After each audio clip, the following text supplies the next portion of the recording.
moving on from Guy, Rex and Effect.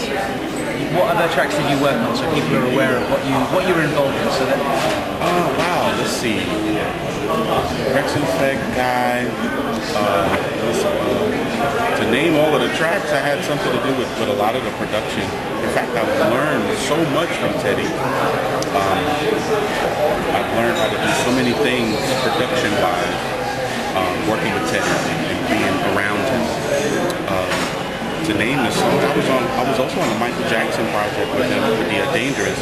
I did the scratching on Jam. I did the scratching on turntable percussion on I Can't Let It Get Away, and a whole lot of stuff like that. Rex and Effects, the Rum Shaker, I did the scratching on that. Of course, Gotta Be a Leader. Rum Shaker, that was you? Yeah. Yeah. It was two guys. One guy was a producer by the name of Ty Fife. He also wanted to experiment with scratching, so I would show him how to. Can I scratch over? Okay, go ahead. You know, but then for the meat of the scratches, I got the scratching. So how does it work with that? If you're scratching on a project like that, do you get paid a fee for scratching, or do you get part of the royalties, or how does that work? Well, I got some of the royalties from doing the Michael Jackson project.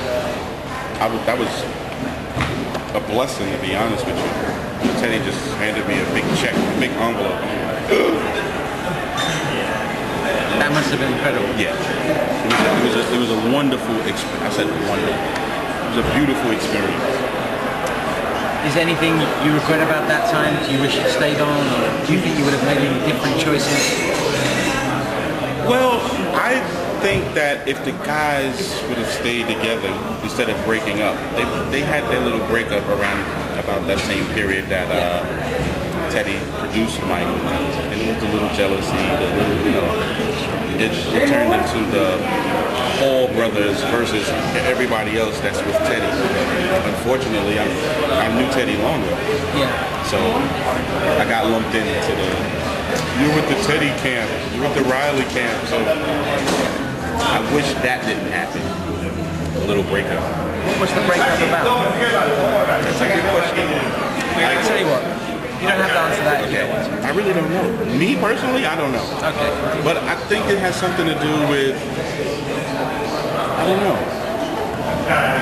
I would want to say the whole legal ramifications between the whole thing. It started to get sour somewhere along the lines of My Fantasy and so on and so forth with the Gene and Teddy situation. It started to get sour around there. But the Future came out after that, so yeah. How did the tension was still there when the Future came out? Yeah. And it just bubbled over and trickled and snowballed. And 3 years later, they decided, okay, this tension is too much. It's too much. Let's move on and still remain friends while we can. Yeah. You still in touch with everybody? Yeah. From back then? Yeah. Who have you seen recently? Wow. Teddy. We just did a couple of years ago, we did a Guy and a Blackstreet reunion. And that was a whole lot of fun. It felt really funny because some of the band members that originally with Teddy weren't there.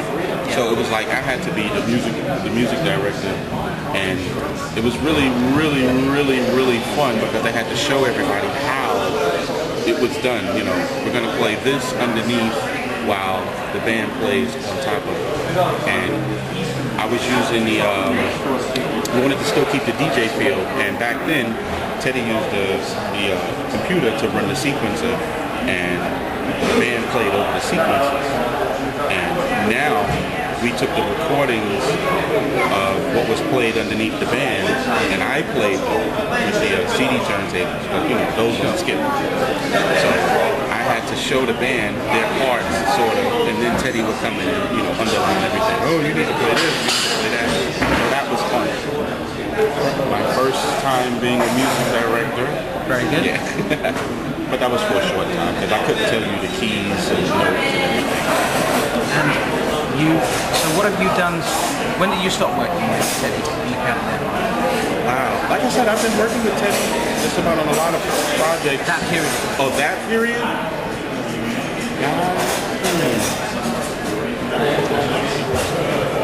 I would say around about 96. 96, 97. Okay. 96, 97. And you've been working with Toshi Kubota? Yep. So what's the story there? How did that Japanese connection come? Wow.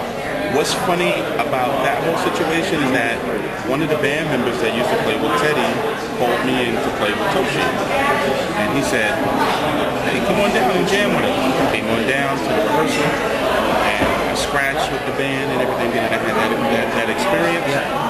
And Toshi came in and he liked what he heard and he asked me to go out and tour. So how long have you been doing that? Let's see, since 96 up until present. Really? Yeah. You're still going there? Still touring, yeah. Still touring. So how long would you be in Japan for? We would stay in Japan for 3 months. That must be tough for the family. And Yeah. But the computer kind of straightens it out. You know? We can send pictures and see each other and everything. Yeah. And you probably call all the time. Yeah. Yeah. So yeah. What else was I going to ask you? You've got that new project coming out. When do you think that will be coming out? I would say probably next year. Everything will be finalized next year. Any names you care to drop on that project? I got Dougie Fresh. That's who I started out with. Okay. Dougie Fresh and the Get Fresh crew. I'm an honorary member of the Get Fresh crew, so called them along. Teddy, he's going to do some production on the album as well. A couple of other friends that I grew up with in the music business and so on and so forth. Yeah. And where can people find out more about this kind of stuff? About you? On my website, DJSteveDee.com. That's going to be finished soon. So. DJ Steve Dee. So is that DJ STEVE.com? Okay. Yeah. And you've got a MySpace profile as well? Yes, I do. What's that? MySpace /DJ_Steve_D. Super. Is there anything you'd like to say to your fans on NJS4E? Keep listening because the saga still continues, you know. We're still doing it and that's what's important. You know, music keeps us young because you would never believe how old I am. But keep your ear to the streets. There's things definitely happening and see you at the club. Which clubs can people catch you at? I'm all over. You're all over. It's hard to say. I want to get down there to Sydney. Yeah. And rock the Aussie crowd, rock some New Jack Swing. Yeah. I got some joints that hardly gets played. I don't want to say the titles of the song because people will start looking. But I got a couple of New Jack Swing songs that I haven't heard played in so long that in my playlist. Maybe we can have that conversation after the camera switched off. Just an idea. Sure. Okay. I even got Teddy's first song on vinyl. Which one?